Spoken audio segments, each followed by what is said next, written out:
like to know what you're going to do when you retire from boxing. When he retired. Well, when I retire from boxing, I really don't know. I want to say something right here. This might make you all think. Life is real short. So you add up all your traveling, add up all your sleeping, add up all your school, add up all your entertainment, you've probably been half your life doing nothing. So what am I'm 35 years old. 30 more years, I'll be 65. We don't have no more influence. We can't do nothing much at 65. Your wife will tell you that. So what I'm saying, when you're 65, ain't too much more to do. So did you know I'll be 65 in 30 more years? In those 30 years, I have to sleep 9 years. I don't have 30 years of daylight. I have to travel back to America, take 6-7 miles. All my traveling, probably 4 years of traveling in the next 30 years, about 9 years of sleeping, television, movies, entertainment, about 3 years of entertainment. Out of 30 years, I might have about 16 years to be productive. So it's how we can all break individual lives down. What am I going to do in the next 16 years? What's the best thing I can do? Get ready to meet God. Going in real estate, going in business, teaching boxers, that won't get me to heaven. How many here believe there's a supreme being, believe there's a God? How many believe there's some power that made the sun, the moon, the stars? How many believe that this stuff didn't just come out here? Somebody wiser than us made it. How many believe there's a God? How many believe there's not a God? All right. Believe there's not a God. All right. If I told you who don't believe in God, if I told you that this glass sprang into existence, this glass made itself, no man made this glass, would you believe it? Would you believe I just told you this thing made itself? No. When I tell you, you wouldn't believe it, right? No, somebody's doubting it, yeah, so I'm giving you the answer. She wouldn't believe it. If I told her this television station popped into existence, it just, no man made it, you said Muhammad Ali's crazy. All right. Well, if this glass can't make itself, if I told you those clothes you have on wove themselves, nobody created them, those clothes made themselves, you wouldn't believe it. But if your clothes didn't make itself, if that glass couldn't make itself, if this building didn't make itself, then how did the moon get out there?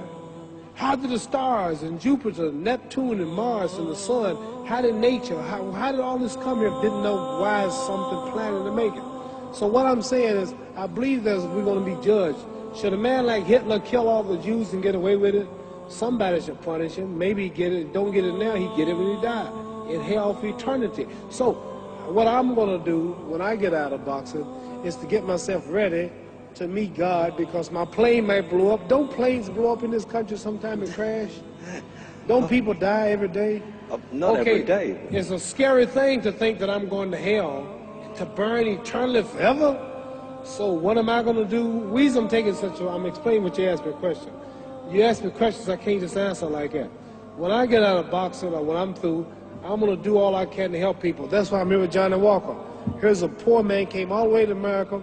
Here's a bunch of boys need some money, and somebody is calling me to help them. God is watching me. God don't praise me because I beat Joe Frazier. God don't give nothing about Joe Frazier.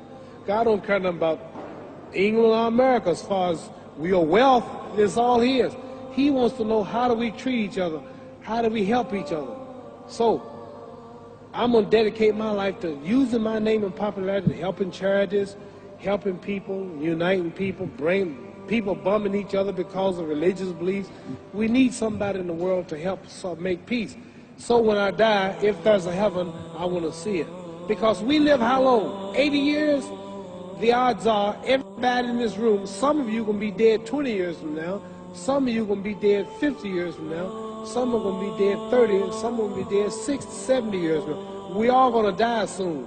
And if you live to be, say, 125 years old, which we don't do, right? Let's say we live to be 250, and you can have sex for 145 of those years. You're going to come to the end after that. So we don't have but about 80 years on earth. This is a test to see where will we spend our life in heaven and hell. This is not the life now. Your real self is inside you. Your body gets old. Some of you go to look at the fridge, you don't have no teeth. Your hair is leaving you, your bodies get tired, but your soul and your spirit never die. That's going to live forever. So your body is just housing your soul and spirit. So God is testing us on how we treat each other, how we live, to see where our real home be in heaven. So this physical stuff don't last for so long. So my car, this building is going to be here when the man who built it dead. There have been many kings and queens of England. They're all dead. After this one is gone, another one will come. So we don't stay here. We're just trustees. We don't own nothing. Even your children are not yours. If you think I'm lying, your wife is not yours. You don't own your children. You don't own your family. So what am I saying? The most important thing about life is what's going to happen when you die. Are you going to go to heaven or hell? And that's eternity. How long is eternity? Let's imagine. Take the Sahara Desert. There's a lot of sand on the Sahara Desert, right? Then imagine that one grain of sand represents 1,000 years, and when you in hell burning, when you die and go to hell, you're going to burn forever and ever, no end. How long is that? Give you an idea how long eternity is. Take the Sahara Desert, and I told you to wait 1,000 years. And every 1,000 years, I want you to pick up a grain of sand until the desert is empty. Okay, wait 1,000 years, pick up the first grain. Wait another 1,000 years before you get the next grain. Keep that up until there's no more sand in the desert. Whew. You know how long America's not but 200 years old. We got 800 more years to go before 1,000. So it just scares me to think that I'm going to die one day and go to hell. I'm on an airplane that might blow up. I'm always traveling. And to go to hell and God is going to judge my soul. The police, I might kill people. I might rob people. The authorities might not catch me. The FBI, Scotland Yard might not catch me. But when I die, somebody's watching me and keeping count. And I can't get away. And I'm going to burn forever and ever and ever. I'll go to heaven. So what am I going to do when I'm through fighting? I only have 16 years to be productive. Get myself ready to meet God and go to the best place. Don't that make sense? Thank you.